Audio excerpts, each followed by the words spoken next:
Morning, everyone, and welcome to the Solutions to Wellness podcast. Zach and I started this podcast through Iron Alliance, which is a leadership and team development company that we began after our experiences in the military and pro football. Learned a lot of stuff. We had a lot of takeaways that we found valuable and wanted to share with others. So now we bring those to organizations, teams, youth groups, really individuals, anyone, ourselves, our relationships. So with that, we organized the largest health and wellness expo in Wisconsin. It is the Solutions to Wellness Expo. It's bringing local experts for speaking, demonstrations, face-to-face connections, anything you could think of with health and wellness for the community, for people, for businesses is going to be there. It's going to be a great event, and we look forward to seeing you there. So today we have another amazing guest that Zach is going to introduce. Zach, go ahead. All right, welcome everyone. We have a very special guest today, small business owner since early 2019. She creates her own facial products and natural skincare. She's also a full-time delivery RN at Aurora Bay Care. Please welcome Brianna Taplin to the show. Welcome, Brianna. Thank you so much. I'm happy to be here. So talk about how this small business of yours began. Where did your passion for skincare begin? All right. So kind of a long story, so I'll try and shorten it up. But it all started out when I was really, really young, and acne kind of hit me at quite a young age. I was going to the dermatologist, like I said, really early on in my life, using prescription medication after prescription medication, pills and creams. Whatever the dermatologist offered to me, you name it, I probably tried it. When I was, probably the ripe age of 15, the dermatologist had offered the option of me going on Accutane. So for those of you listeners who don't know what Accutane is, it's a pill that you take for, it's about 16 weeks of a regimen that you take, and it basically purges your skin. It kind of resets your whole entire skin, and you have to go in for like bi-weekly blood draws to check your liver enzymes because it's very damaging to your liver. You have to kind of be on suicide watch because there's an increased risk for suicidal ideation. And it's just basically a very dangerous medication with a lot of negative side effects. But at that time, when I was 15 years old, I really didn't know a whole lot better. And when you struggle with something, you're kind of just at the mercy of what your doctor suggests. So I pursued that option, went forth with Accutane, and it had worked for about 2 years in my life, probably. So then when I was 17, around that age roughly, I got acne back again, kind of came back full force. And I didn't really know what to do at that point. So I went back to the dermatologist, and he suggested that we start back at square one. So we start back with the entry level, if you will, face medications. Well, for me, I had gone on all those medications and knew that they didn't work. So I was pretty much at a crossroads. I could either go forth with this medication that the doctor was prescribing, or I could try and do something, that was natural. And so that's where I kind of discovered this natural side of things. I started kind of playing with homemade soap, which then turned into trying to make that activated charcoal soap that's like hot on the market. And then it worked really well for my skin. When my husband and I then got married, we were living on one income because I was still in nursing school. And so budgets were our friend. And so I could not continue on these prescription medications because one, they weren't working, and two, they were quite expensive. So I continued with these natural skincare regimen, trying to make my own charcoal soap that was working for my body. And then it kind of spiked the interest of friends and family around me, and they were asking if they could try some. So I started selling it to my friends and family. And to my surprise, it not only was helping my skin, but it was helping their skin as well. So it's really just kind of a cool feeling to not only be able to see your skin transform, but then see, the lives of others have their skin transform. And so, of course, it did not stop at charcoal soap.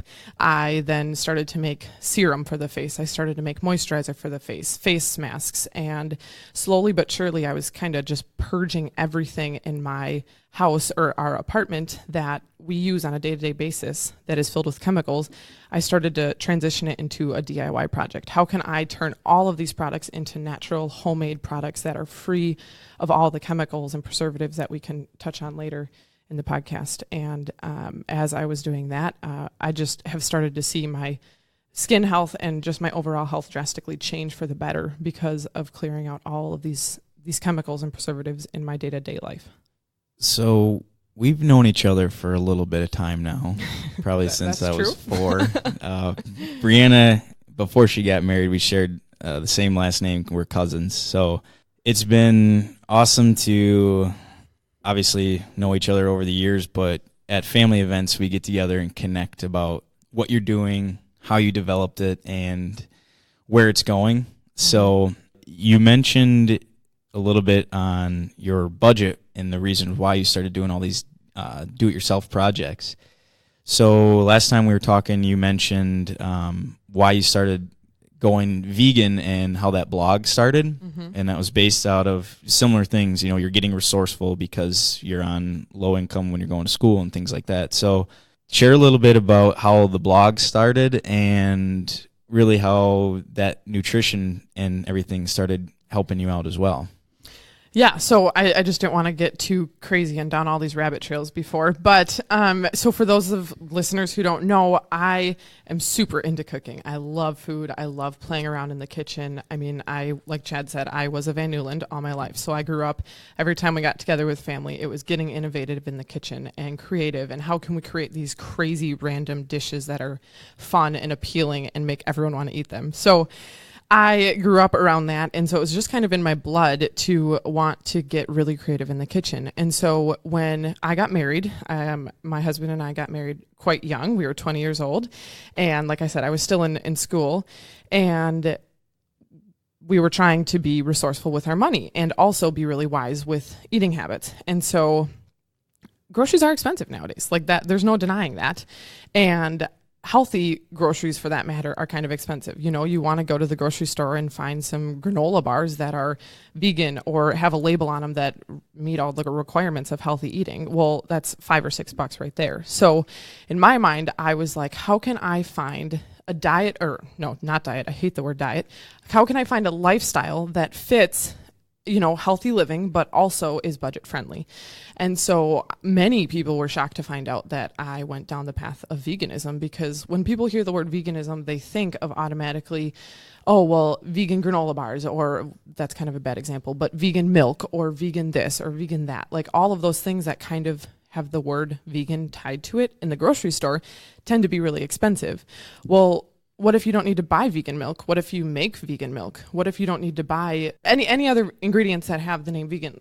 What if I don't need to buy it in the grocery store? What if I can make it from scratch? And so the other thing is, I feel like a lot of times people associate veganism with eating a lot of meat substitutes, or, you know, substitutes that don't necessarily come from fruits and vegetables and beans and legumes and grains and all those things that are so good for us. And so I basically went vegan for 2 years and started making food that was nutritious for us and had fruits and vegetables and those things. And so it really wasn't all that expensive after all, because when you're going to the grocery store and you're just buying the bare minimum, it's really quite cheap. And so that's how I went vegan. We were vegan for about 2 years. I recently kind of just made the transformation not too long ago. When I was always in the kitchen I was always in the kitchen and I was posting pictures, whether it was on Snapchat or Instagram or whatever it may be. I was posting stories or getting friends and followers involved and just seeing what I was doing in the kitchen. And a lot of people were giving me responses, you know, and they were just really curious, and they're like, how do you do this? Like, why do you do this kind of thing? And so then my father-in-law came to me and he's like, you should really start a food blog. I think it would be a really good outlet for you. And so I thought, why not? So I started a food blog, and it started out as a vegan food blog.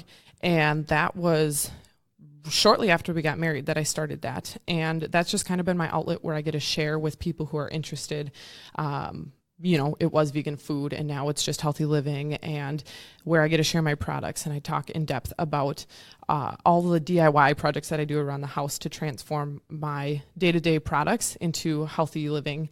And I actually just started putting my products on sale on my website as well now. So that's where I get to share for people who maybe I don't see on a day-to-day basis that I can give products to. I can send them to my website to get their hands on really healthy living and those products that are super nourishing for your skin. Yeah, like you mentioned, we get together as a big family and do a lot of cooking, and I don't think I even knew that you were vegan or anything like that. You would just make selective choices from whatever crazy meal the uncles and stuff were making. So that was, at first I was like, oh, I didn't even know that, but it's cool because the whole reason was because you wanted healthy, nutritious living through manageable income or manageable budget. So it's just an interesting take on it rather than people pushing whatever craziness they're pushing, tied, like you said, tied with the vegan name.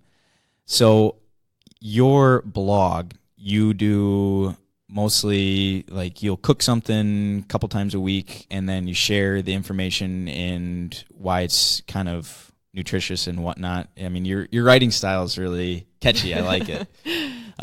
So what are some of do you get like recommendations, or is it just, how do you come up with this stuff? Is it, you're just in the kitchen, then you're like, oh, this might be good and this might be good? Because a lot of times, especially if you've cooked with my dad, I don't think he owns a measuring cup or anything. So is it kind of that style of cooking? Well, yeah. Okay. So what really inspired me was, like I said, people were just really doubtful when I said that vegan living is, 1, not expensive, 2, it tastes good, and 3, it's not hard.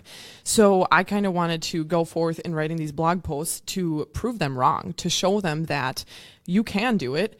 You don't need all this expert cooking, because quite honestly, I went back to the basics, and I wasn't using that Van Newland creative innovative side. In a sense I was, but I was going back down to writing out the recipes so that they're easy to follow for my, I guess you could call them followers, people who were reading my blogs. I wanted to not just jump right in with these creative, crazy ideas so that people had no idea how to follow me and like follow these recipes. So yeah, basically I just wanted to simplify vegan. That's what inspired me to do it. And then I'm sharing recipes like, well, you want tacos? Let's make tacos. Let's just make them with black beans and mushrooms and carrots and veggies and cover it up with spices and sauces and make it taste like tacos. So kind of just bringing light to a different side of veganism and just showing people that, like I said before, those 3 points, it's not hard, it's not expensive, and it does taste good. I just want to clarify the timeline on things. So you, at 17, you discovered natural skin care products, correct? At 17, I was kind of trying to adjust my skincare. So I was still taking those basic prescription medications, but they weren't working at that time. So I was getting very interested in what are my other options.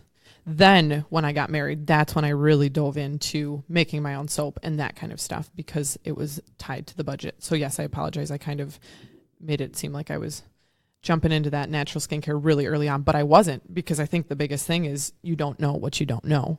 And so for me, I was totally uneducated about the harmful effects of the skincare I was using and about the beneficial, nourishing effects of the skincare I could be using, the natural side of things.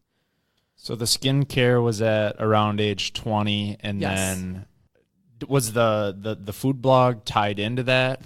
Like, can you accredit some of the I guess killing of the acne to you going vegan as well as the skincare? For sure. I think cutting out meat and dairy was huge for my acne. And so it's hard to know what exactly to attribute it to, the acne disappearing. I mean, right now, like I said, I'm not quite vegan anymore. I would say I'm more so vegetarian. So consuming that dairy and occasionally consuming that meat. So when I cut that out of my lifestyle, I noticed a huge change in my acne. But then once I started using my natural skincare, I noticed, that drastic change as well. So it was simultaneous that you were doing these Pretty things. much. Okay. Yes. And I think the other thing that it came down to was I was sharing these vegan recipes twice a week, which for anyone who has a food blog, I think people realize that there is there's burnout. Or I've seen people, friends or people that I know, start blogs and then quickly stop because it is so time consuming. And like Chad was saying before, it's like, do you just think of these random recipes and write them down and then like put them on the blog? Well, essentially that's what I was doing. So when I was a full-time nursing student and had a job on the side and had a marriage, all these things, I didn't always have a ton of time to dive into how can I create a recipe this week and sharing that twice a week. So it almost transformed into what is another outlet I can do on my blog to share with people who are interested. And I was like, well, I'm making all these DIY projects around the apartment. Why am I not sharing those with people? They're so beneficial and I'm so passionate and excited about it. Why can't I share that on my blog as well? So I guess I was at a mind block in my head because I thought, well, no, I started it out as a vegan food blog. I can't change it. That's what I started it out as. But I think the cool thing is it's like there is no limit on that. I can make it to be whatever I want it to be. And so when I started this Instagram /blog /whatever you want to call it, my title was Taplin To Your Health because my last name is Taplin. So I now, that I'm kind of transforming it into different, I'm going different routes with it. I think it's cool because Taplin To Your Health is just, it has such a broad meaning. You're tapping into all aspects of your health. It's not just tapping into the food you eat. It's tapping into the products you put on your skin. So, I think that I was able to just kind of grow with my blog and grow with what people were wanting. And now people are really interested in the products that I'm posting about. And so I'm going to continue to do that. I think a big takeaway from all that is you can't go out and buy your product, Taplin Into Your Health, skincare, and then continue to, if the individual is eating fast food every day, for example, and they have bad acne issues, your skin products can only do so much by themselves if your lifestyle is poor in other areas. For sure. Is that what you're totally saying? Yeah. Yep. So I guess, another big thing is I am super passionate about skin health, right? Because I struggled with the valleys and I went through those really hard times with my skin. And so I want to raise awareness to people to increase their skin health because it's something it's just such an aspect of overall health that's totally forgotten about. People are so quick to think about the food that they're putting in their body. And if you're trying to go on a quote unquote diet, which again, I really don't like the word diet, but if you're trying to improve your lifestyle and get healthier, the first thing people do is they work out more and they fix what they're eating, which is great. That's awesome. But the food that you're eating is going into your body and it's going into your system, right? Well, the products that you're putting on your skin, 60% of the chemicals and preservatives, and the good things too, are being absorbed into your bloodstream in less than 30 seconds. So if 60% of the products that you're putting on your skin are being absorbed into your bloodstream, isn't that the same thing as eating, and putting food into your body? So if you're not willing to put chemicals and preservatives into your mouth and ingest them, why are you willing to put them on your skin? Because it's still getting into your body and having the same effect. Okay, so we are talking about bad skincare, right? But I'm not really diving into a whole lot of like, well, what if people are listening to this, how are they supposed to know what to look out for? Okay.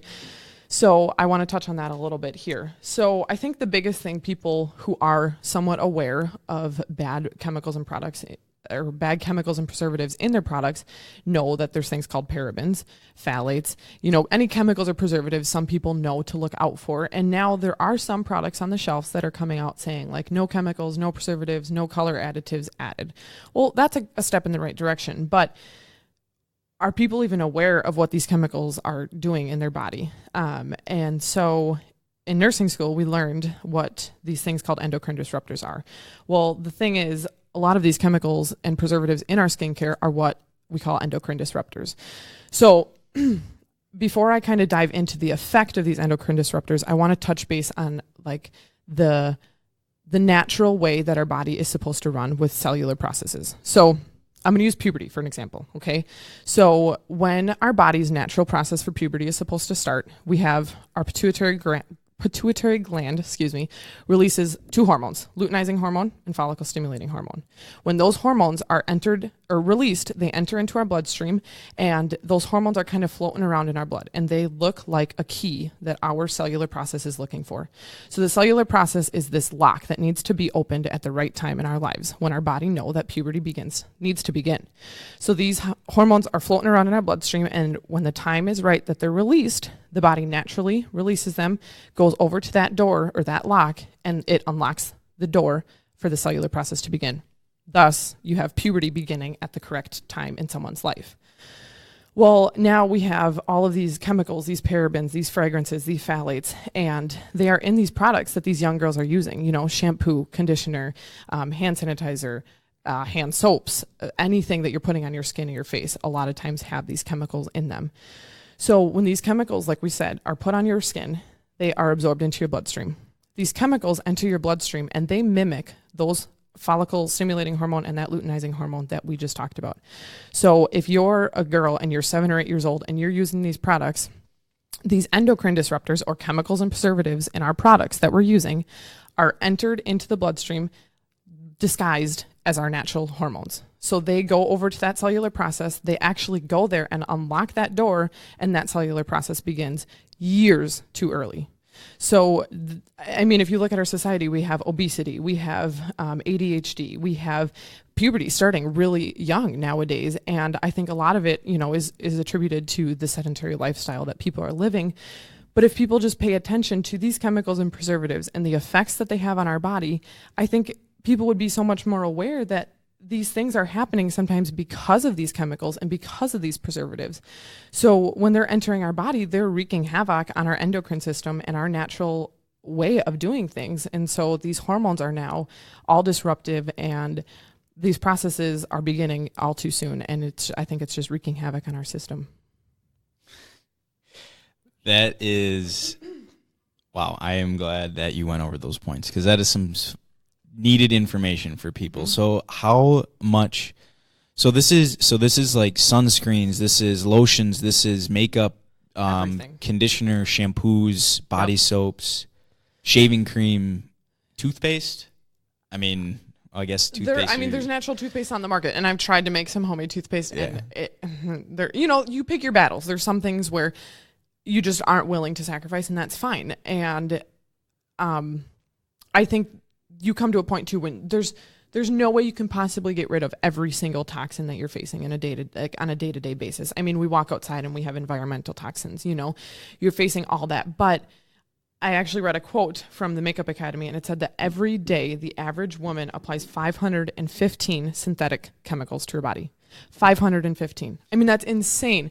Again, like we talked about, that is things like shampoo, hairspray, lotion, skincare, makeup, perfume, laundry detergent, fabric softener, you name it, it probably has an effect on you. But if we can take that 515 number and decrease it drastically. I'm not saying you have to bring it back down to zero. I'm being realistic here. I know that that's not going to happen. But if you can take out your skincare line that is very damaging and full of chemicals and preservatives and exchange it for something that's natural.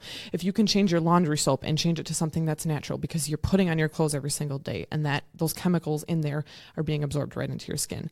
If you can just make small changes here and there, it's amazing what it could do to your overall health. I have a random question. Yeah. Throw it at me. So I have had long hair, like 13 inches long. Obviously right now I have short hair. How often should we be washing our hair? Natural or not, how often should we be washing our hair? Because there's people that wash it twice a day. I personally do like every other day. I don't know. I feel like it kills my hair, but I really have no education on this. So how often should we wash our hair? All right. So yeah, that is a good question. So I will preface this with, I am no expert in the hair industry. Okay. So obviously there's someone out there that could be listening and be like, Brianna, I'm a hairstylist. I know way more than you. You are talking about something totally wrong. But from my research and my education and what I know, I understand what you're saying. There are people that say you need to be washing your hair way less frequently because you are stripping it of its natural oils. I totally agree with that. I totally think that the more you wash your hair, the more you're drying it out and you're stripping your body of those natural oils. If you can let your body's natural oils get throughout your hair and just soak into your hair, I think it'd be amazing how much healthier our hair could be. However, I tried that and it is very difficult. I tried making my own shampoo and conditioner, and I tried washing it once a week or once every few days. And to be honest, I was not very comfortable with what my hair looked like. So I think when I reached that point, I just kind of went back to, again, you pick and choose your battles. That's a battle I wasn't willing to face. So I go back to washing my hair every other day. So yeah, that is that. But I think now, I was actually doing some more research yesterday when I was at home, and there are, you have dry shampoo, which people use. Well, then are you really, technically you're still stripping your hair of those natural oils, because you're adding more chemicals into it. So technically you're not shampooing, but you're still adding dry shampoo. So you're adding chemicals to your hair again. So you're doing more harm, I think. But I found a natural dry shampoo that I want to try making, which I have brunette hair. So I would do cocoa powder and arrowroot powder and baking soda and some other natural things that you can put in your hair to kind of absorb some of that grease or oil, so that you can feel more comfortable the way you look. Because I think that's the biggest thing is I totally want my hair's natural grease to come out. I mean, that sounds kind of gross, but it's natural. It's what our body produces, and it's normal. And so I want my body to be able to absorb that, but I don't want to if it comes down to my hair looking greasy. So you mentioned those are ingredients you would use for the dry shampoo because you are brunette. So is there different things you should use for different hair colors? So did I say cocoa powder before? Yeah. Okay, yeah. So cocoa powder would be the reason it would be brunette. But if you were a blonde or someone who didn't want that cocoa powder, it's only just make it not look white, because arrowroot powder is kind of like a healthier version of cornstarch. So it's white. Baking soda, white. You're dealing with all these things. Well, if I'm going to pour these things on the roots of my hair, I'm going to walk around looking like I have gray hair or white hair. And to be honest, I'm not really looking for that. So if you were a blonde, I would just, do this natural dry shampoo, but get rid of the cocoa powder because you're not looking for that color change. So with men and baldness, do you think that some of the chemicals that you put in like shampoo and conditioner have potentially a play in like early graying, early balding and things like that other than genetics? Have you done any research on that? I have not. Okay. So I don't really deal with baldness in my life, but I would not shun the idea. I definitely think that if you're adding all these chemicals to your hair, well, it definitely could have an effect on that. Again, I have not done enough research to really say and stand confidently behind my opinion, but I wouldn't doubt that. Something to look into for us guys. That's right. Prevent Jaden's gray hairs and potentially baldness. So what are the, looking at shampoo and conditioners, some people, much like washing your hair, recommend don't shampoo and conditioner at the same time. Some say whatever. Either way, a lot of those, there's like main like alcohols in them. Are those like the number one things to look out for in a shampoo? Like what are the main things to look out for in a shampoo for ruining your hair essentially? So I would say I'll name a couple, but these go for not just the shampoo and conditioner. These go for the face soaps, the lotions. I mean, all these things that you're putting on your body. I think look for these few main things. But like we talked about before, parabens. That is probably the number one preservative that is used in these skincare products. Because if people are listening and they don't know what a paraben is, it's a preservative that helps prevent mold and bacteria from growing in these people's products. So people are adding them because obviously why would you want to put something on the shelf and then have it spoil and people receive it and buy it and it's moldy? So people are adding these parabens, which are preserving their products. And if you look at the shelf, 60% of products on the shelves right now actually have parabens in them. So, you're absorbing these preservatives in these products. And so the other interesting thing about parabens is parabens mimic estrogen in the body. So like we talked about before with the hormones and all that wreaking havoc on your endocrine system, when you're consuming parabens, you're actually, mimicking the effect of estrogen in your body. So that can cause problems as well. Another interesting thing is fragrance. Fragrance is, I feel like it's in pretty much every single product out there right now because what do you do when you were younger and you're looking for shampoo and conditioner and you're in the aisle? You open it up and you kind of squeeze it a little bit and you sniff it to make sure it smells good. Well, pretty much none of those have essential oils and are naturally fragranced. Pretty much all of them have fragrance in them, which the fragrance is a chemical and can, again, be damaging to your skin. But the interesting thing that companies can do for their products is they can create a fragrance. They can create a blend of fragrances, a blend to create a fragrance. So say they have 10 ingredients that they're crafting together to make this fragrance.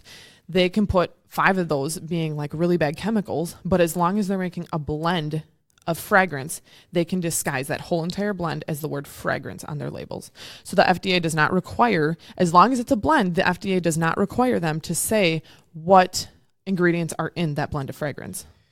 That's much like on foods, when the most typical one, much like fragrance, is spices. When you look at the ingredients list on a food, it's the same thing. It's 10 ingredients, is mainly sugar that's thrown into crackers or whatever it might be that you're picking up. And that word spices is the same thing. It's 10 different ingredients thrown in one disguise. So watch out for fragrance.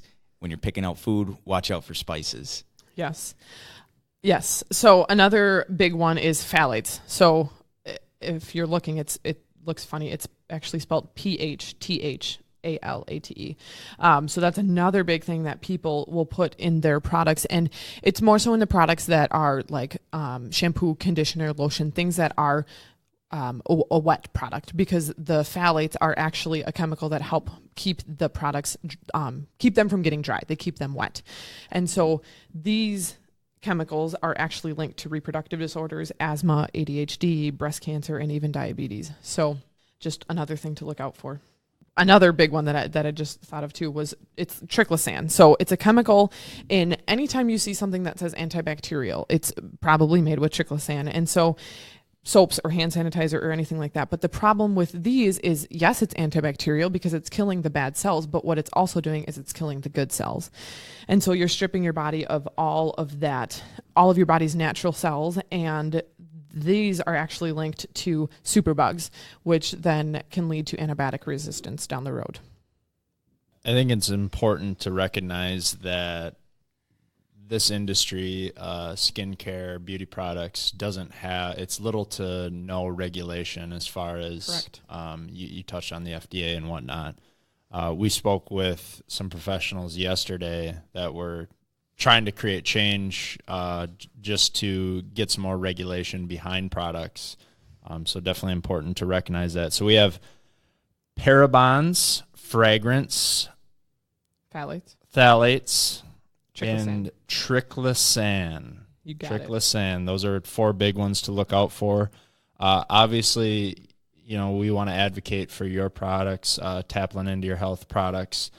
You don't make shampoos, things like that. What are some good products that you recommend in stores that individuals can look for? Yeah, for sure. I definitely dabbled with homemade soaps and conditioners. I wasn't loving them. So if I'm not loving them, I'm not going to share them. So that's kind of my big thing is like, yes, I definitely made my own shampoo and conditioner, but I haven't shared it quite yet with people because it's not something that I'm totally passionate about. But what I do is I go to the grocery store or the health beauty store, wherever it is, and I find one that says paraben free, fragrance free, and all those things.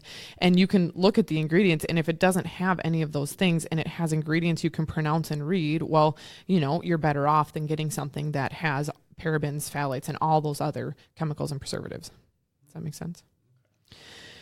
The other thing I think is kind of scary is the FDA is regulating all of our food, right? So all the food that we're eating. And like we touched on before, whether we eat food, it's getting into our body. And whether we're putting products on our skin, it's still getting into our body. So the FDA is regulating one of those, being the food that we're eating.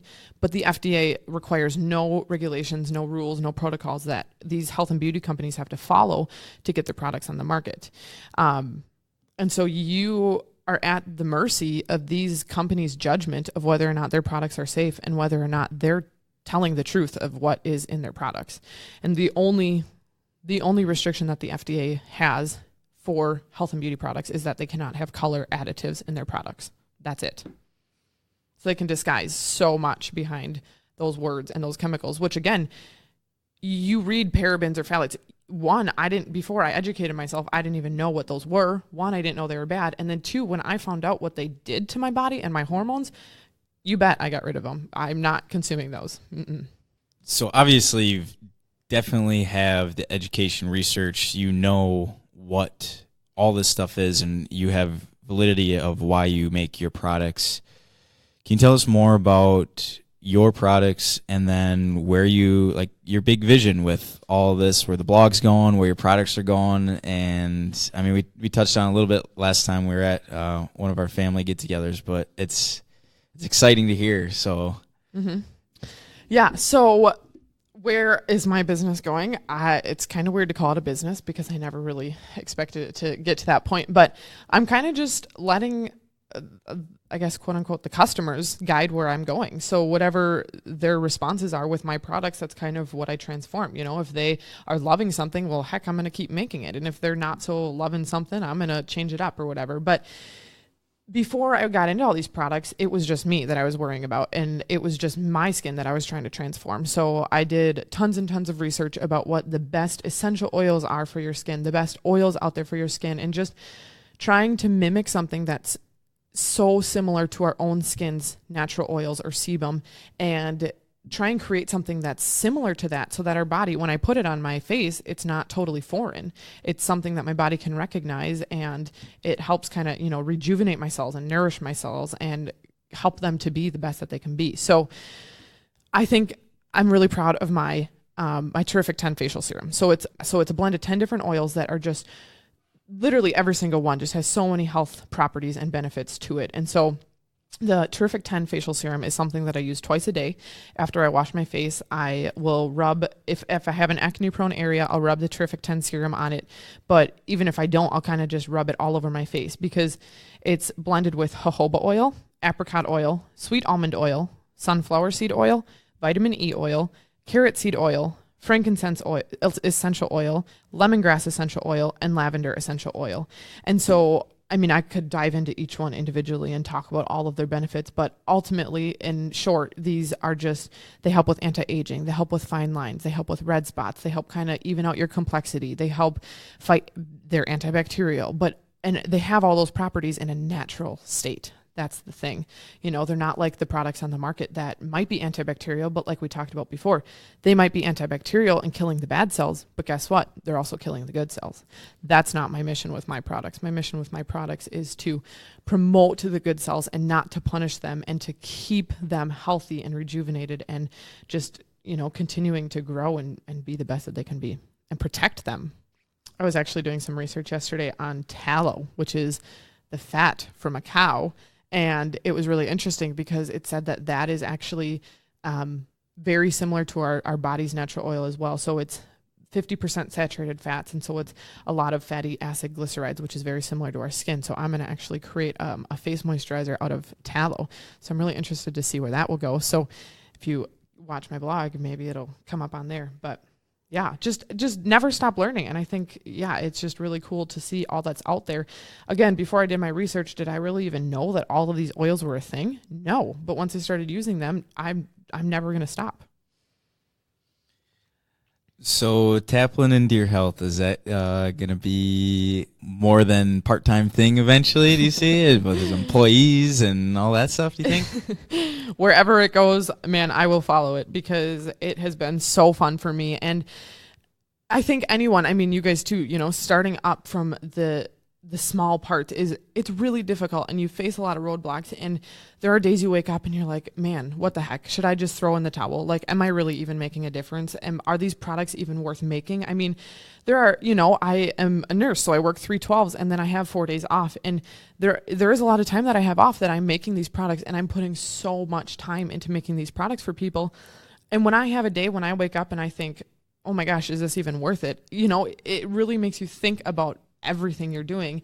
And then that same day I'll get a text from someone saying like, oh my gosh, I just dropped my skincare line that I was spending $100 a month on, and I'm using yours that is a fraction of the cost, and it has transformed my skin. My skin is clearing up, and people are starting to notice it and say things about my face. And so I think it's just so rewarding. And I think the other big thing is we're so quick to be like, well, I don't have hundreds of thousands of followers, so why should I keep doing this? I'm not obviously making a difference. Well, if you have 1 follower, you're making a difference. If you have 5 followers, you're making a difference. Anyone who is coming and listening to what you're saying, anyone who is buying my products and using them is, someone who values what I'm saying. So I'm clearly making a difference, and it's hard for me to even say that out loud because I feel like we're so quick to throw ourselves down and to like diminish our value. But I think what I have or what I'm making for people is really a great thing. And I feel like it's a disservice to not offer it to people and to not educate people about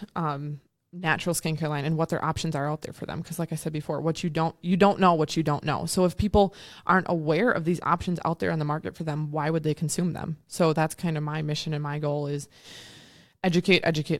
That's my number one thing. And then offer, if they want, I want to help them transform their skin. So if the people keep rolling in, I keep offering it. So wherever, like I said, wherever Taplin To Your Health kind of leads me, that's where I'm going to follow.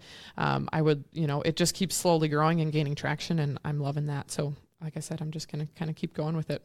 You have to keep rolling with it. This is an industry that not many people know about. Like you just mentioned, education. I learned quite a bit today, and it's something I want to dive more into, and this needs to be heard. Like you said, we're focusing a lot on food, on exercise, which are crucial, but there's other elements to wellness as well. So right. keep growing, Taplin into your health. Definitely want to encourage you to just keep pursuing it because it's a great thing you're doing. Where can our audience find you? Yeah, so my website right now is www.taplintoyourhealth.com. And I'm also on Instagram and Facebook. I am on Facebook too. I had to think about that one. The most interactive I am is probably on my blog. And like I said earlier, that you can actually go onto my blog right now and there is a shop tab where you can purchase my products. That's where I am on social.